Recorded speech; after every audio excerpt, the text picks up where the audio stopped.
민원연 시민방송심의위원회 34차 안건은 SBS 8뉴스의 손혜원 의원 부동산 투기 의혹 보도입니다. SBS는 15일 탐사기획 끝까지 판단을 통해 손혜원 의원의 목포 부동산 투기 의혹, 문화재 지정 개입 의혹을 폭로했습니다. 이 과정에서 손혜원 의원 측이 건물을 매입하고 문화재로 지정된 이후 그 지역 건물값이 4배 뛰었고 투기 바람이 우려된다고 전했는데요. SBS 이한석 기자는 16일 주영진의 뉴스브리핑에 출연해 우리가 투기라고 한 적은 없다. 본질은 이익충돌 금지 원칙이다라고 말했습니다. 그러나 과연 이 보도가 투기 의혹을 말한 것이 아니라고 볼 수 있을까요? 사실을 제대로 전달한 것인지 영상으로 같이 확인해 보시죠. 그럼 지금까지 내용을 간략하게 정리를 해보겠습니다.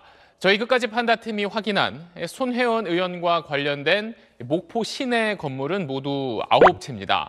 자, 먼저 손혜원 의원 조카 명의로 된 게 3채고요. 손 의원 남편이 이사장으로 있는 문화재단 명의로 된 게 또 3채입니다. 그리고 손 의원의 보좌관의 배우자 명의로 된 게 1채, 또 보좌관의 딸과 손 의원의 다른 조카 공동 명의로 된 게 또 2채가 있었습니다. 이 건물들은 보시는 것처럼 목포 근대역사문화관광으로 지정된 1.5km 구역 안에 모두 위치하고 있습니다. 지금 이 지역은 문화재로 지정되고 나서 건물값이 4배 정도 뛰었다고 합니다. 또 시기별로 보면 지난 대선 직전인 2017년 3월부터 지난해 9월까지 1년 반 만에 이 9채를 모두 사들인 건데, 그렇다면 그 시점에 무슨 일이 있었던 건지 계속해서 유덕기 기자가 전하겠습니다.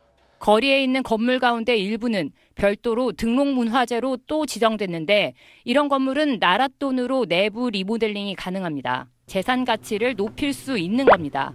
거리를 통째로 문화재로 지정하는 사업은 역사를 보존하면서도 관광자원으로 개발하기 때문에 다른 건물들도 재산상의 손해를 볼 일은 없습니다.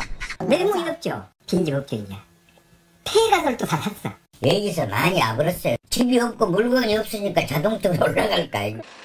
주민들은 문화재 지정 이후 건물 가격이 4배 정도 뛰었다고 말합니다. 측근들이 이제 건축을 건물들을 매입해서 한 채도 아니고 쉽게 이야기해서 뭐 서너 채씩을 이렇게 매입한다는 것은 좀 어떻게 보면 사회적으로 좀 문제가 있지 않냐. 투기 바람을 불러일으켜버리는. SBS는 주민과 시민단체 대표 인터뷰를 통해서 집값 4배 상승, 투기 우려, 즉 부동산 투기 의혹을 보도했습니다. 그러나 목포 MBC의 팩트체크 보도만 보더라도 손 의원이 매입한 건물값이 4배 상승했다는 것은 사실과 다름을 알 수 있습니다. 지난 2016년 1월부터 지난해 8월까지 유달동과 만호동에서 거래된 부동산 거래 건수는 모두 207건입니다. 도시재생 뉴딜 사업에 선정된 2017년 12월 14일 이후 부동산 3.3제곱미터 한 평의 평균 가격은 260만 원 선, 그 전보다 31%가량 상승했습니다. 하지만 도시재생사업 지정 직후 290만 원까지 올랐던 부동산 가격은 다시 진정세를 보이고 있습니다. 목포 MBC는 손혜원 의원 측의 건물들이 문화재 지정으로 오히려 재산권 행사가 어렵다는 사실도 짚었고요. 전체 문화재 지정 지역 중 손 의원 측 건물은 극히 일부에 불과하다는 점도 전했습니다. 목포 근대역사문화공간 재생 활성화 사업은 면적의 91.6%가 중복됩니다. 중복되는 면적을 제외한 목포시의 도시재생 사업 면적은 40만 3,933제곱미터, 12만 2천여 평입니다. 이 가운데 손혜원 의원 측이 밝힌 자신과 관련된 면적은 990제곱미터, 300평가량입니다.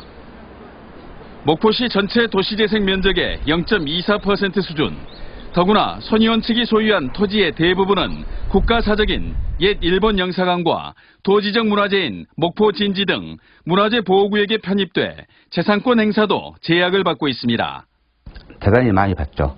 그래서 개인들이 그 문화재 주변에 건물이나 토지를 사가지고 재산 증식 수단으로 삼는다는 것은 좀 쉽지 않은 선택이라고 이렇게 보고 있습니다.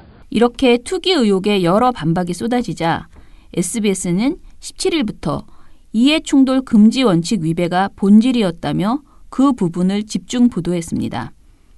손 의원이 문화재 지정 정보를 미리 알고 있었거나 영향력을 행사한 정황이 있다는 겁니다. 이 부분은 충분히 문제 제기를 할 수 있습니다. 그러나 아직 언론에서 결정적인 근거는 제시되지 않았습니다. 무엇보다 이렇게 부동산 투기 의혹을 강하게 암시해 타 매체에서 손혜원 부동산 투기 의혹이라는 제목이 쏟아지게 한 SBS의 부동산 투기 의혹 보도, 여러분은 어떻게 보시나요?